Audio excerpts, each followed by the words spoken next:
बिस्मिल्लाहिर्रहमानिर्रहीम। व्यूअर्स, उम्मीद है आप सब ठीक होंगे। एक बहुत प्यारा सा वाक़या आपको सुनाने लगी हूँ, गौर से सुनिएगा कि एक मरतबा हज़रत उमर और हज़रत अबू बकर सिद्दीक़ जो है वो बाहर बैठे हुए थे और नबी पाक सल्लल्लाहु अलैहि वसल्लम जो है अपने घर से निकले और उनके पास चले गए।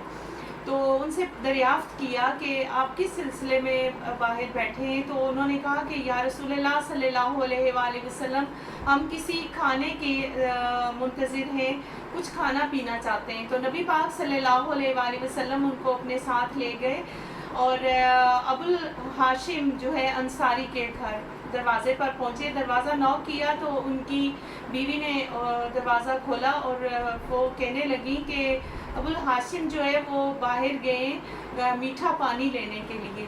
तो इतनी देर में अबुल हाशिम आ गए और उन्होंने अपने लिए बहुत अल्लाह ताला की खुशनुदी समझी कि इतनी बड़ी हस्ती जो है वो उनके घर तशरीफ़ फरमा है। उन्होंने आपको खजूरें तनावुल करने को दी, आपने वो जी भर के खाया तीनों ने, और इसके बाद उन्होंने बकरी ज़िबा की और उसका खाना बनाया और नबी पाक सल्लल्लाहु अलैहि वसल्लम और इन दोनों सहाबा की खिदमत में पेश किया। उन्होंने सैर होकर खाना खाया और फिर जो है अल्लाह ताला का शुक्र अदा किया। गोया कि नबी पाक ने और अल्लाह ताला ने खाना खिलाने को और मेहमान की मेहमान नवाजी करने को बहुत पसंद फरमाया है। उम्मीद है आपको मेरी वीडियो पसंद आई होगी। प्लीज़ पसंद आई है तो शेयर करें, लाइक करें, सब्सक्राइब करें और बेल आइकन को प्रेस कर दें। अल्लाह हाफिज़।